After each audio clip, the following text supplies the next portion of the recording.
Comme quasiment tous les PLE NXT, NXT Vengeance Day n'a pas déçu. Bonjour à toutes et à tous, on se retrouve aujourd'hui pour le récap de NXT Vengeance Day 2024. Et on ne perd pas une seule seconde, on débute avec la finale du tournoi Dusty Rhodes Classic avec Bron Breakker et Baron Corbin qui vont faire face à Melo et Trick Williams. Un combat de 14 minutes. Ma note pour ce combat est de 4 sur 5. Alors honnêtement, j'aurais pu aller sur un 4,25 et j'aurais pu très bien aller sur un 3,75.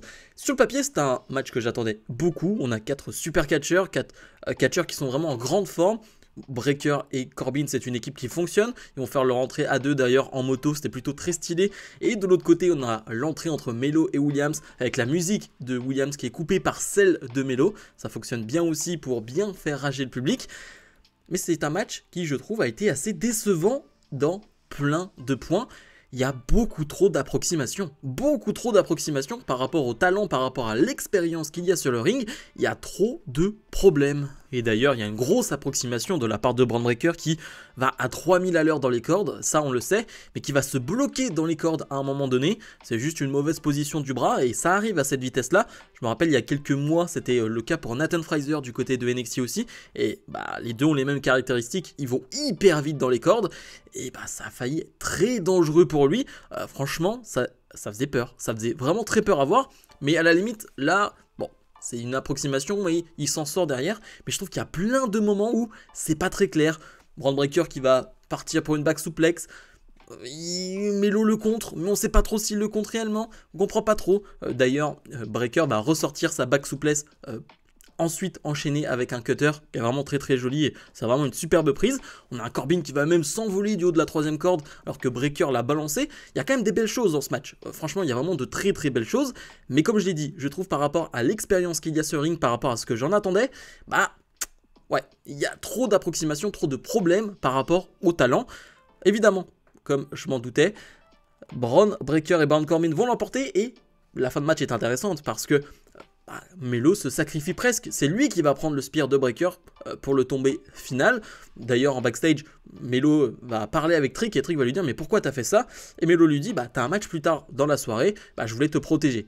Ton gros combat c'est face à Dragunov, donc voilà, je t'ai protégé. Donc un Melo qui fait vraiment un beau geste de copain, d'ami vraiment à ce moment là. Mais bref, petite déception ce match, c'est pas mauvais, c'est pas catastrophique du tout évidemment, mais petite déception. Dijak fait face à Joe Gacy dans un match sans disqualification, un combat qui va durer environ 12 minutes.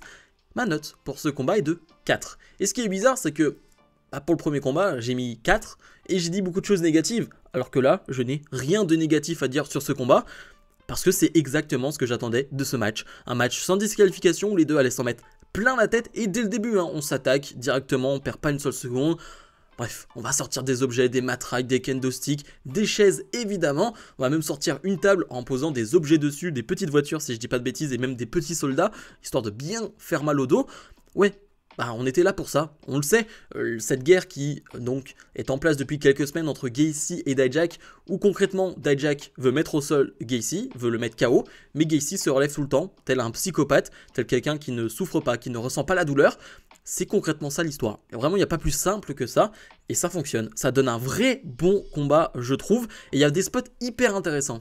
Je pense au spot où Gacy a la poubelle sur la tête et il arrive quand même à se diriger, il va se jeter sur Dijak avec un coup de poubelle justement qui ressemble à un coup de tête mais un coup de poubelle. Vraiment c'était très bien imaginé, vraiment très bien réalisé aussi. Et évidemment, je trouve que les spots de fin sont vraiment très très cool aussi avec un Gacy qui va mettre du scotch sur les yeux de Dijak pour ne pas qu'il puisse voir tout simplement, et Dijak va réussir à porter son finish à ce moment là, mais ne peut pas porter le tombé parce qu'il ne trouve pas Joe Gacy, vu qu'il ne voit rien, il n'arrive pas à porter le tombé dans un premier temps. Et ça je trouvais que c'était ce genre de segment, ce genre de spot qui était assez innovant et bien amené. Vraiment c'est un super combat et ce type de match là nous rappelle à quel point Gacy est un très bon catcheur. J'adore son thème d'entrée déjà, vraiment ça je le dis jamais assez, mais j'adore son thème d'entrée, mais c'est un excellent catcheur Gacy, mais qui est souvent mis dans des histoires pas terribles et surtout avec une gimmick qui était pas terrible. Là je dirais pas qu'elle est pas terrible ou qu'elle est bien, on va attendre de voir, mais en tout cas si ça permet d'avoir ce type de match là avec un Gacy qui est un peu fou, bah, ça me va. Vraiment, ça me va. Dijak va finalement gagner ce combat. Et on peut se demander quelle est la suite pour Dijak. Il a quand même enchaîné quelques victoires. Est-ce que maintenant, il serait pas temps d'avoir une chance pour un gros titre, pour le titre de champion NXT au prochain PLE qui est NXT Roadblock? Bah, on peut se poser la question. OTM font face à la D'Angelo Family. Donc c'est un match à plusieurs mixtes. Un combat qui va durer 10 minutes. Ma note pour ce combat est de 3,5 sur 5. C'est ma plus mauvaise note de la soirée. Petit spoiler pour les matchs qui vont suivre. Bah, c'était déjà le match que j'attendais le moins. Voilà, un match d'OTM en PLE. Ça nous prouve encore une fois, je trouve, ce combat que OTM, bah, il y a peut-être un problème. Je trouve que la présentation est bonne, je trouve que tout est mis en place pour que on s'investisse derrière eux, ou en tout cas, bah, que ce soit des personnages intéressants. Mais sur le ring, bah, c'est pas mauvais, hein. C'est pas catastrophique, c'est-à-dire qu'il n'y a pas de botch ou quoi que ce soit. Mais on s'ennuie un peu, hein. Il y a une domination d'OTM pendant ce match qui, j'ai l'impression, dure 2 heures sur Stax. Stax qui fait super bien le gars qui se fait dominer. Vraiment ça, il le fait quasiment à chaque match. Et il le fait super bien parce que c'est D'Angelo, le gars plus costaud de l'équipe, et le capitaine, le chef, qui va réussir à sortir l'équipe de la merde à chaque fois. Mais ouais, on s'ennuie un peu avec OTM. Finalement, les attractions de ce combat, c'est les débuts en PLE de Jada Parker et de Adriana Rizzo. Je trouve que c'était intéressant de les voir parce que Jada Parker, on l'a déjà vu à quelques reprises à NXT combattre, mais elle n'a pas énormément de combats, et de l'autre côté, Adriana Rizzo, elle a aucun combat. C'est pour vous dire à quel point on leur a fait confiance quand même sur ce match. Alors évidemment, elles vont pas avoir des spots dingues, elles vont pas prendre la place et prendre une place énorme pendant ce combat, elles vont avoir un petit rôle, c'est sûr, mais quand même, leur donner ce rôle-là, je trouve que c'est quand même pas rien. Adriana Rizzo va faire un super saut à l'extérieur du ring. Et Jada Parker, comme toujours, hein, voilà, c'est le charisme et la prestance. Il y a 2-3 trucs qui montrent qu'elle a un potentiel, on le sait. Non, va falloir montrer encore plus, évidemment. Mais voilà, ça montre quand même que du côté de NXT, on a confiance en elle pour les mettre dans ce type de combat-là pour leur premier match en PLE. Ouais, c'est quand même pas rien. Bref, une fin de match où ça va se projeter à l'extérieur, ça va être un peu un bordel pas possible, et Tony D'Angelo va donner la victoire à sa famille. Bon, on va retenir ça, la victoire de D'Angelo, on espère que ça va bouger vers quelque chose d'autre, parce que OTM D'Angelo, les segments, j'ai envie de dire, qui étaient enregistrés, les segments backstage, etc., étaient plutôt cool, mais on voit bien que les combats, ça va pas hyper loin, donc si on peut aller ailleurs, si on peut bouger vers autre chose pour la famille D'Angelo, je serais vraiment très content. Lyra Valkyria défend son titre de championne NXT face à Roxanne Perez. Un combat qui va durer, je crois, à environ 13 minutes. Ma note pour ce match est de 4,25. Alors évidemment, c'est un match qui est en 2 parties. On en parlera de la deuxième partie, mais déjà, premièrement, la première partie, je la trouve fantastique. La première partie du match entre Lyra et Roxanne, je la trouve fantastique. On montre finalement aux gens que, ouais, techniquement, les deux sont exceptionnels. Les deux sont au-dessus du lot, et je vais pas dire simplement au-dessus du lot des superstars de NXT. Non, non, elles sont au-dessus du lot de 90% du roster féminin à la WWE. Techniquement, ce qu'elles font sur les 5-6 premières minutes, les deux sur le ring, il y a très peu de personnes qui sont capables de le faire à cette vitesse-là, avec cette précision-là, du côté de WWE chez les femmes, tout simplement. Et c'est ce que j'attendais de ces deux femmes-là. On le sait, techniquement, c'est des monstres. Elles sont fantastiques. Et en plus de cela, évidemment, on va avoir l'ajout donc de Lola Vice qui va cash in son contrat pendant le combat, qui va s'occuper de Tatum Paxley dans un premier temps. Et je trouve que c'est un ajout sur le papier qui est bizarre. Déjà de 1, pourquoi Lola Vice le fait? Parce que ça donne un match à 3, donc moins de possibilités pour elle de l'emporter, de gagner ce titre, donc c'est risqué. Mais dans un deuxième temps, ça a vraiment rajouté du dynamisme au match, et surtout ça a réveillé le public. Parce que moi j'ai adoré la première partie du match, mais le public dormait un peu. Et dès que Lola Vice est arrivé, qu'on est donc arrivé à un match à 3, le public s'est vraiment réveillé. C'est aussi sans doute la meilleure performance de Lola Vice du côté de NXT. Elle a quand même pas énormément d'expérience, pas énormément de matchs. Et de voir ce qu'elle est capable de faire là en quelques matchs, en PLE comme ça, dans un match à 3 face à quand même deux grandes championnes que sont Roxanne Perez et Lyra Valkyria. Ouais, ça me rassure sur le potentiel de Lola Vice et sur ce qu'elle est déjà capable de faire. Moi j'ai trouvé ça génial, vraiment il y a des choses qu'elle fait dans la vitesse d'exécution, je trouve qu'elle est hyper rapide, elle est hyper fluide dans ses mouvements. Évidemment on en parle souvent, mais elle a Elle a un passé dans le MMA du côté de Bellator, je crois. Donc elle a cet entraînement-là. Et elle va s'en servir, que ce soit avec ses coups de pied, que ce soit avec ses prises de soumission. Et c'est bien qu'elle s'en serve, mais surtout elle s'en sert à bon escient. Et je trouve que les transitions à chaque fois entre les tombées, prises de soumission, les super kicks, prises de soumission, c'est vraiment hyper fluide et bien amené. Mais la fin de match va être un peu hasardeuse, j'ai envie de dire, avec Tatum Paxley qui va revenir dans le combat, qui va se jeter, je crois, qui va vouloir se jeter sur Lola Vice, mais qui va se louper, qui va se jeter sur Roxanne Perez. Et donc sur le ring, on se retrouve avec Lola Vice et Lyra Valkyria, et Valkyria va faire le tombé gagnant. Victoire de Lyra Valkyria qui conserve son titre. On a clairement protégé cette affiche entre Lyra Valkyria et Roxanne Perez, on a protégé Roxanne Perez aussi. Pourquoi avoir fait ce combat dans un premier temps, du coup? Si tu voulais absolument les protéger, bah, tu pouvais ne pas faire le match. Ça, c'est toujours un truc que je comprends pas, parce que souvent on me dit « Ouais, mais on protège les catcheurs. » Oui, mais bah, dans ce cas, ne book pas ce match. Si tu n'as pas de raison de faire ce combat, ici surtout, bah, tu ne sais pas quelle fin tu veux faire, et si tu veux protéger de catcheurs, bah, ne fais pas le combat, personne ne t'oblige à le faire, donc ouais, voilà, c'est un peu bizarre. Ce qui est sûr, c'est que Lola Vice et Roxanne Perez se sont ensuite bagarrés en backstage, donc on va avoir une petite histoire entre Lola Vice et Roxanne Perez, et ça sent très bon. J'espère qu'on va avoir de superbes combats entre les deux. Et pour Lyra Valkyria, je pense que il va y avoir une petite histoire encore pendant quelques semaines avec Tatum Paxley, parce que ce qu'elle a fait encore, bah, c'est pas anodin. Obafemi défend son titre de champion nord-américain face à Dragon Lee, un combat qui va durer 11 minutes. Ma note pour ce match est de 3,75. Évidemment, c'est un peu trop court, je trouve, pour mettre une note au-dessus. Et surtout, j'ai un problème avec le début du match. Alors, je sais pas si c'est parce que c'est dû justement au match féminin d'avant et qu'il y avait peut-être trop d'ambiance, j'en sais rien. Et du coup, bah, tout est retombé. Mais j'ai vraiment du mal avec le début du match. Je trouve que il n'y a pas trop de rythme et il n'y a pas trop de tension ou quoi que ce soit entre les deux. Et bah, je m'ennuie un peu, voilà. Alors qu'il y a une domination d'Obafemi qui est très imposant, très impressionnant, qui soulève Dragon Lee comme si c'était un enfant. Mais je suis pas dedans, je suis vraiment pas dedans et le public est pas non plus à fond dedans non plus. Il y a une superbe entrée d'Obafemi, vraiment tu sens qu'on mise quand même sur lui. L'entrée d'Obafemi est vraiment bien stylée. Mais voilà, je m'ennuie un peu et je trouve qu'après il y a un rythme qui s'accélère. Je trouve qu'après, là ça devient intéressant, ça devient divertissant. On retrouve réellement ce David contre Goliath, donc le géant contre le petit, qui fonctionne à merveille entre les deux. Mais dans ce match, j'ai quand même plus envie de mettre en avant Obafemi que Dragon Lee. Parce que Lee fait une belle performance, mais j'ai envie de dire c'est la routine pour lui, c'est le genre de performance qu'il peut faire chaque semaine tranquillement. Alors que Obafemi c'était un peu l'attraction, c'est son premier gros match en PLE, donc c'est pas rien, il est pushé quand même à mort depuis des semaines et des semaines, il a gagné ce titre. Donc c'était intéressant de le voir en PLE et je trouve qu'il a vraiment montré de quoi il était capable lui aussi, avec encore un gros potentiel et une grosse marge de progression évidemment. Mais ce qu'il a montré déjà physiquement, hein, il est impressionnant, je veux dire. Ouais, quand il soulève Dragon Lee comme si ce n'était rien, quand il le balade de droite à gauche comme si ce n'était rien, c'est impressionnant et je trouve même qu'il a une facilité à porter les prises.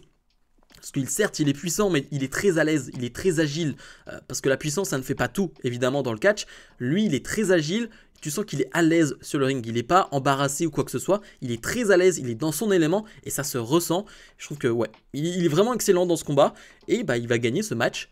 Clean, victoire clean face à Dragon Lee, ce n'est pas rien. Un Dragon Lee qui fait la bascule entre SmackDown et NXT, on l'a plus trop vu à SmackDown ces derniers temps. Est-ce que maintenant, et je l'espère, il va rester du côté de SmackDown?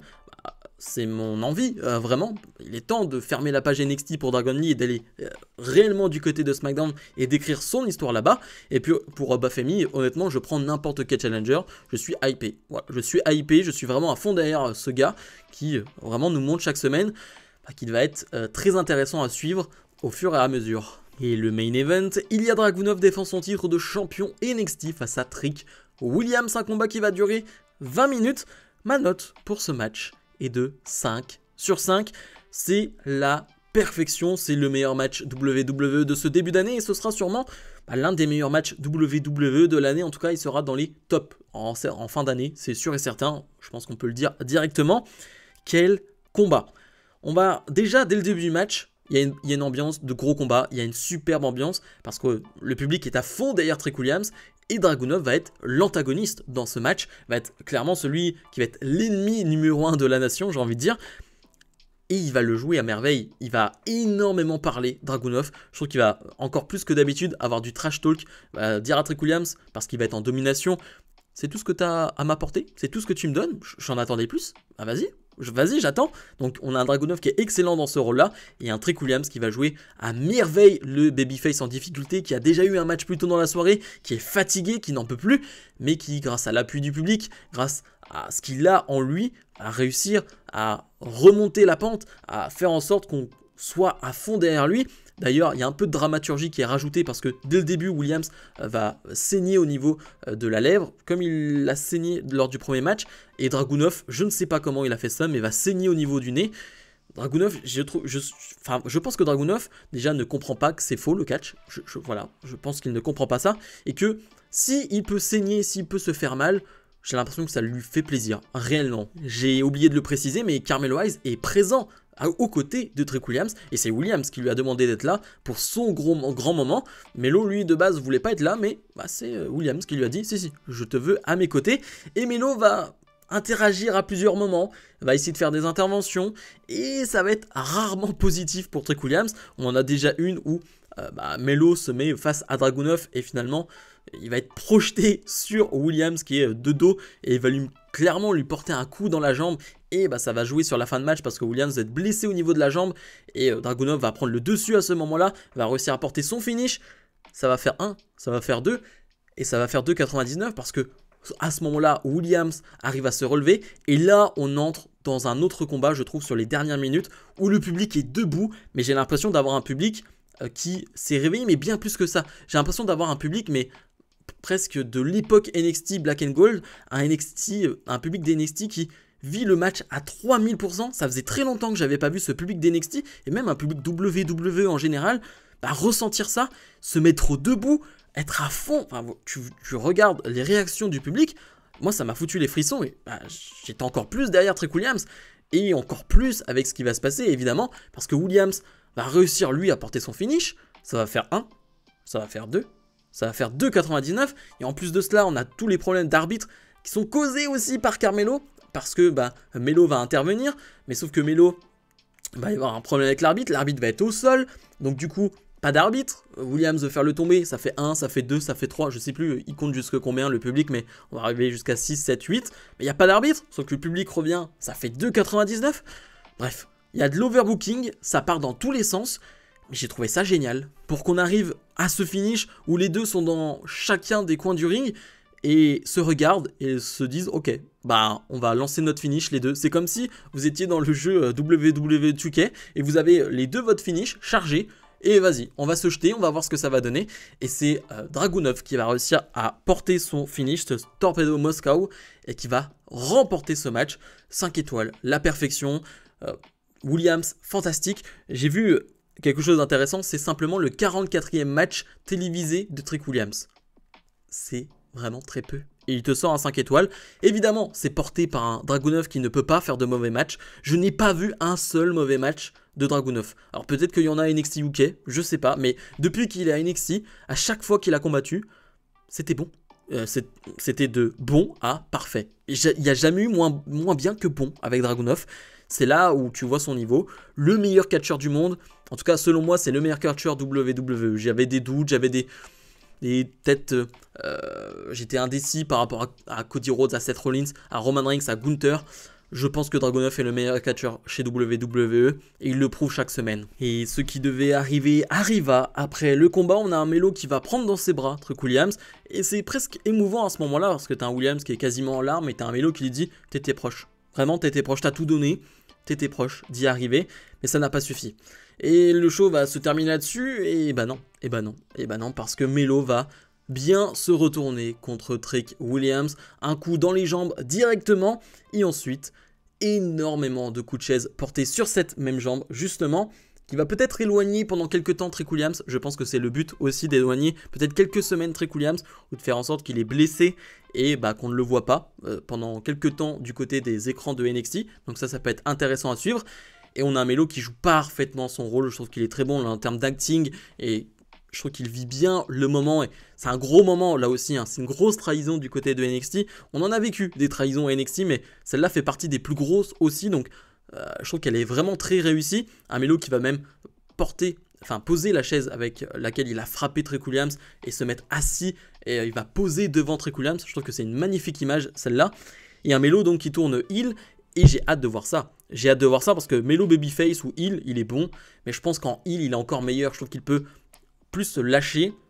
Il peut être encore plus arrogant, plus agaçant. Et je pense qu'il a ça en lui aussi, Melo. Il l'a prouvé déjà à de nombreuses reprises du côté de NXT. C'est pas la première fois qu'il va être heel, hein. Mais là je pense que ça va être autre chose. Ça va être encore un autre heel. On n'est pas sur le heel qui est bien aimé par les fans, qui est quand même un peu apprécié. Là on va être sur le heel détesté par tous. Donc ouais, on a atteint un autre niveau.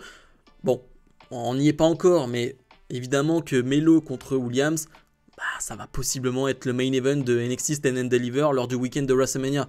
Ce serait pas étonnant, mais vu l'histoire qui nous est racontée, vu l'histoire qu'il y a à raconter, ce serait pas du tout déconnant. Bilan de ce NXT Vengeance Day 2024, c'était globalement excellent et surtout, bah, je vais mettre un bon, 8,5 parce que le show fait 2h30, 2h40, et ouais, ça fait plaisir. Alors, certains diront, ouais, mais au moins, quand t'as un show de 3h30, ça permet d'avoir des matchs de 20 minutes, etc. Mais je trouve que les matchs qui n'ont pas duré longtemps, bah, étaient des matchs qui ne devaient pas durer longtemps. OTM, 10 minutes, Jack Gacy, 10-12 minutes, c'est très bien comme ça. Le main event, c'est 20 minutes, c'est très bien comme ça. Je trouve que tout est bien dosé, et c'est quelque chose que je dis assez souvent sur NXT et sur les PLE, c'est souvent assez bien rythmé en termes de temps donné au match, en termes de temps donné globalement au show, c'est souvent très bien rythmé. Et ce qui fait que, bah, moi je suis désolé, mais 2h30, 3h de show, je trouve que c'est assez parfait et bah, ça rentre dans ma note globale. On a eu des matchs qui ont été un peu moins bons et décevants, hein. Je crois que ma moins bonne note ça doit être 3,5.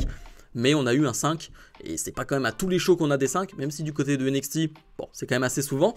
Mais ouais, c'était un excellent show. Comme d'habitude, hein, j'espère que ce genre de show va faire en sorte que NXT va être encore plus regardé par les fans américains, mais surtout par vous. J'espère que vous allez découvrir encore un peu plus NXT, et que bah, ça vous plaît. Tout simplement parce que je pense qu'on a vraiment du très très haut niveau avec des superstars qui ont un potentiel énorme et qui, bah, vous le voyez, hein, semaine après semaine arrivent dans le roster principal et montrent de quoi ils sont capables. Donc ouais, ça fait tout simplement plaisir. Bref, comme d'habitude, n'oubliez pas de mettre le pouce vers le haut, de vous abonner et nous on se retrouve dès demain pour mon récap d'Euro. Salut, salut.